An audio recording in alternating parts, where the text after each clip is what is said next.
welcome to Career Conversation with Catherina.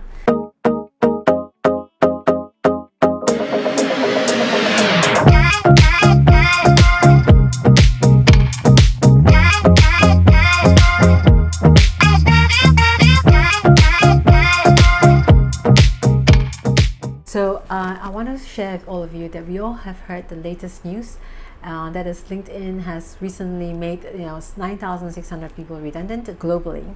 So this is quite a big news in the recruitment world, because that means that it really shows that LinkedIn probably are not making as much as they used to, or there is a lot of companies that are not utilizing all the products that they have, like the recruiter license, or to join their members, like being a sales navigator, or joining the premium package. Or it could also mean that nobody's hiring, so nobody's using their job board, and because this is where all the revenue comes from, right? So when LinkedIn isn't doing as well, it shows that sign that companies are not doing well. That's why they're not hiring. And recruitment companies are also not doing well because companies are not hiring. So it is like a cycle. And what does that mean?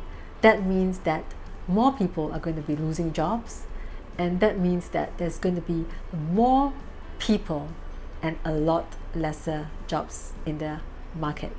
So which means more people are fighting for the same job out there. So if you are not in your best, then you're going to take a longer time to get a job. But even if you are in your best, you could still take a longer time to find a job, because there is a lot lesser jobs in the market right now. So what I want to tell all of you here is that I need you to think of a contingency plan. I want you to think out of the box. So if, let's say right now, whatever your position is right now, you can also look at jobs and roles that is a little bit different from what you have been doing. So don't go for all the same jobs, so that you want to open up your door a little bit more. So what you need to do, the 5 things I have today to share is, firstly, look at your skills. See what are the skills that you have right now that is in your job experience. So maybe you're very, very good in your PowerPoint, you're an Excel wizard, everybody goes to you for Excel, you're extremely good with content creation, or maybe you're also very, very good with numbers, or you're very, or maybe you can see the soft skills. You're somebody who is very strong interpersonal skills, or you're very good at talking, you are the go-to person. So look at that skill sets, right? Soft skills and hard skills that you have been fine-tuning yourself, and that over the years, what have you built? So put them all down. Then you look into your hobbies. What are the hobbies that you have done that maybe at the side you actually are somebody that has been involved with a lot of charity events. So you can put that down. Charity events, you do a lot of that, or you're part of NGOs, and then you organize a lot of those events, or maybe sports events, even for your kids. You're part of a mom's group, and then you get people together. So things like that, because there are people who do such things on the side, maybe as a hobby, or or maybe because of their children, or whatsoever, right? So think of those skill sets that you have, and your skill sets in your job. Now then you combine them together, and then you look at what are the possible roles that you could go for that can utilize your skill sets. Because there will be companies that will still be hiring. There will be companies that are still thriving in this current climate. So when you do that, rather than all going for that same role, you may be a breath of fresh air for certain kind of roles. And I want to let you know that right now, there might be a lot of new roles coming up that is going to be quite new in the industry, or in this economy. So maybe there could be some new roles that has been created because they feel that they need people like that. So when you want to see that, then you could try roles like this. But how is your experience able to complement those roles? That's where you have to look at your skill sets, right? Then you have to see whether your skill sets can complement it.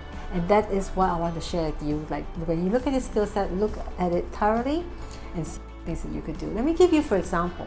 So I know of this lady who is a journalist. So she's a journalist, and she writes for Chinese newspaper. But she felt that she needs a contingency plan. So she feels that journalism is probably going to die out.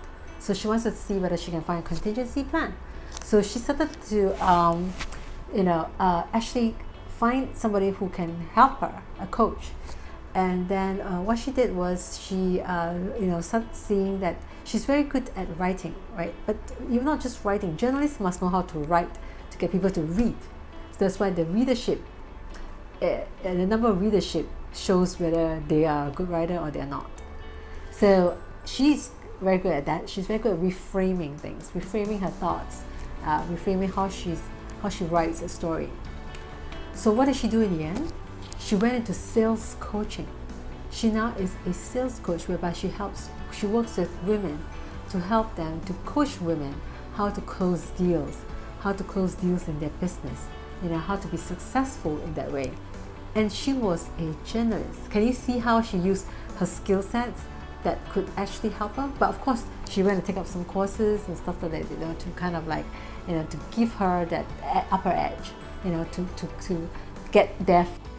So she actually had somebody to work with her, and she joined him, and then she started to groom herself up to become a sales coach. So is that possible? Of course it is. So that's why I say that you need to really look at your skill sets, and then you know how to craft your resume, which I come into the number 2. The number 2 is know how to evaluate. Evaluate where you come from and how you can make it your own. Evaluate your skills. Evaluate what skills is needed for the roles that you want to go for. How can it complement each other?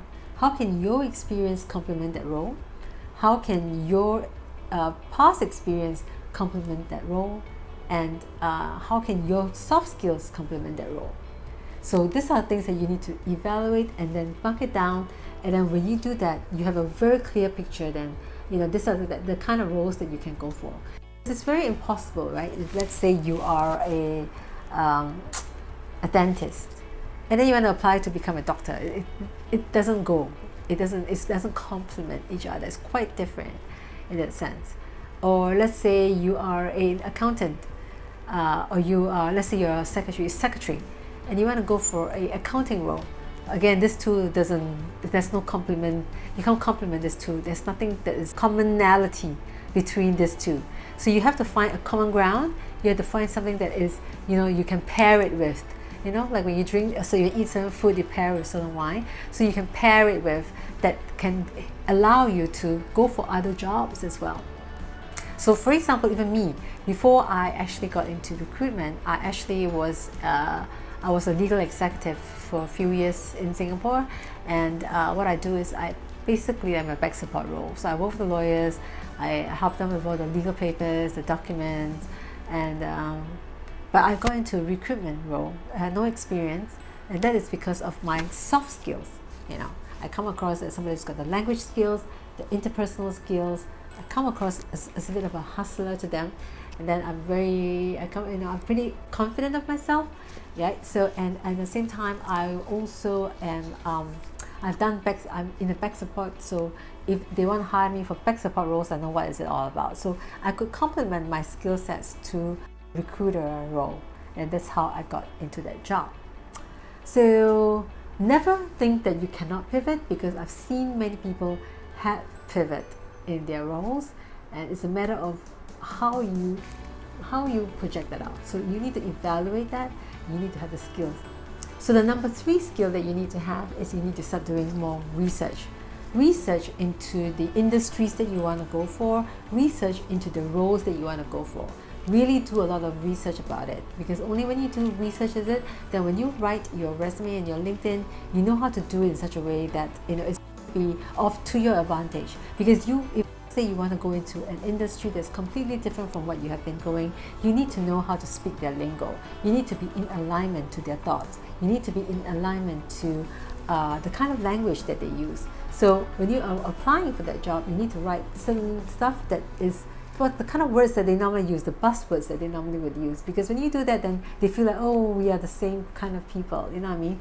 And then they can understand you better. So when you do that, it puts you in a better position than when you don't. So start researching.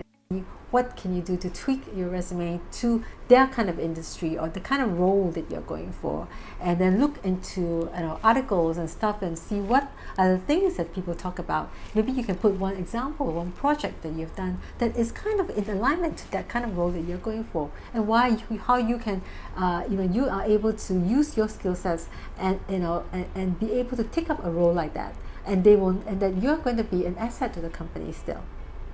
All right, so start to do that research, because that research is very important. If you don't do research, you have no idea what you're getting into as well. The other thing that's very important is the network. Network is always going to be something that I feel is always very important. The network is where you start, reaching out to people who are already in the industry, or friends that you know, or friends who are in the industry, or even people who on LinkedIn are in the industry. You network with them. And then you see how they write their resume, or how they do with their LinkedIn, what they write on their stuff. And then you may reach out to them, and then you just say that, oh, actually I'm applying for a job like that. Maybe you can give me some insights. I have taught one of my clients who actually was trying to get into the big law firms, and I asked her to connect with some of the lawyers, and start connecting with them on LinkedIn, and start striking a conversation with them. By doing that, you have a clear idea. They will tell you, because they're very willing to share. So especially the more senior ones, sometimes they like to share stuff. So you can get some ideas from them, and that helps you, to be able to have more confidence and then know what to do, which is when you do the research, and then when you do the skills, and then from then on you can actually use all this to put into something for yourself, like a project, right? Like a project. So we have the skills, we have the research, you start to evaluate yourself, and then you also do your network. And what is the last skill that is going to be very, very important? The last skill that is very, very important is that you need to believe in yourself. You need to believe that, not to have that fear in you, not to be worried that, oh dear, I'm not going to get a job because my industry is dying. I won't be able to get another job from other industries. I still have to compete with others. You need to get that out of your system. You need to have the right mind frame, whereby you still feel that that with the preparation, with the confidence, you can still pivot if you have to.